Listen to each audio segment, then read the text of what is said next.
Tandremo a mety hisy fandrika ao anao ao anatin'ny asa fanompoana.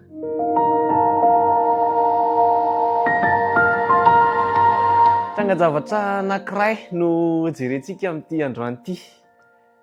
Toerana anankiray izay tena nampitovy tanteraka ny mpianatra sy ny fariseho. Fa melo izany dia andehantsika hivavaka. Rainay tsara indrindra an-danitra misaotra anao izay mbola afaka hiara-hianatra eto indray amin'ity fotoana manokana izay nomenao anay ity. Ka kasio ny fonay mba ho tonga tanolonaka anirin'ny teninao ka hamoazanay be amin'ny fiainanay amin'ny anaran'i Jesosy. Amen. Misy teboka vitsivitsy izay tiako zaraina aminao mahakasika an'izany trangan-javatra izay nampitovy tanteraka ny mpianatra sy ny fariseho izany. Ao amin'ny Jaona 1:20 manomboka amin'ny 7:7 hatramin'ny Jaona 2:12 tantara izay niseho taorian'ny nananganan'i Jesosy any Lazarosy tamin'ny maty. Voalohany tiako zaraina aminao dia hoe nisy faneho-kevitra ny fanohitra satria rehefa tao anatin'ny fotoana izay nananganana ny Lazarosy tamin'ny maty Jesosy dia ny zavatra tonga tao an-tsain'ny fariseho dia hoe atao ahoana no hiarovana ny seza, ny hiarovana ny fahefana eto amin'ity toerana izay misy antsika ity. Satria izy ireo tamin'izany fotoana izany no mpitondra fivavahana ambony, nanana ny haja amboninahitra, kanefa dia natahotra izy raha vao nahita an'i Jesosy nanangana ny Lazarosy tamin'ny maty.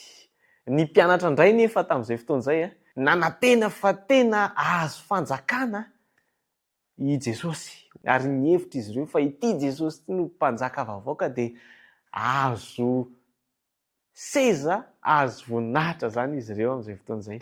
Samy diso fomba fijery ny amin'i Jesosy na ny fariseho na ny mpianatra. Fariseho te hanala an'i Jesosy teo amin'ilay toerana, ny mpianatra kosa nefa te hampiditra an'i Jesosy teo amin'ilay toerana mba ahazon'izy ireo fanjakana ara-politika eto an-tany. Ny fahatelo dia izao hoe nisy fitiavan-tena mitovy tao amin'izy ireo.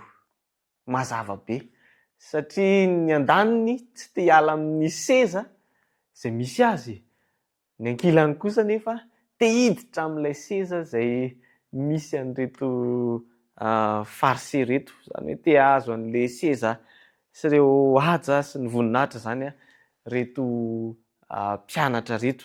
Ny teboka fahaefatra dia izao.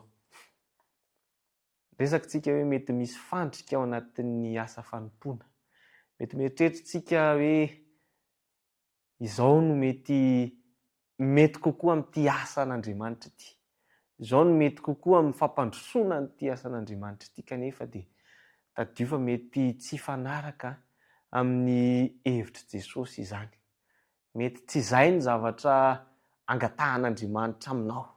Mety tsy izay ny zavatra endrasan'Andriamanitra aminao satria na ny fariseho mpitondra fivavahana na reto mpianatra reto dia samy tao anatin'ny asa fanompoana izy ireo. Kanefa dia samy mieritreritra fa izao no mampety an'ity asan'Andriamanitra ity. Jesosy anefa dia tsy nindray hevitra tamin'izy ireo.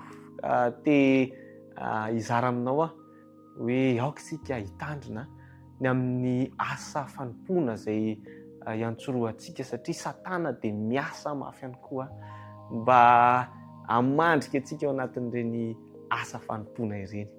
Ny rariko dia Jesosy anie hitari-dalana anao mandrakariva hikasika ny fonao izy amin'ny asa fanompoana rehetra izay atao, na ao an-tokantrano izany, ao anivon'ny fiangonana, n'aiza misy anao.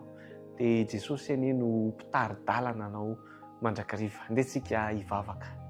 Rainay tsara indrindra an-danitra misaotra anao izay mbola afaka niara-nianatra ny teninao indray. Kasio ny fonay mba tsy hiasa maha olombelona anay izahay fa hiasa kosa eo ambany fitarihanao mandrakariva. Ka ny voninahitra ao irery ihany no asandratra mandrakizay fa amin'ny anaran'i Jesosy no hanonona zavavaka izany. Amen.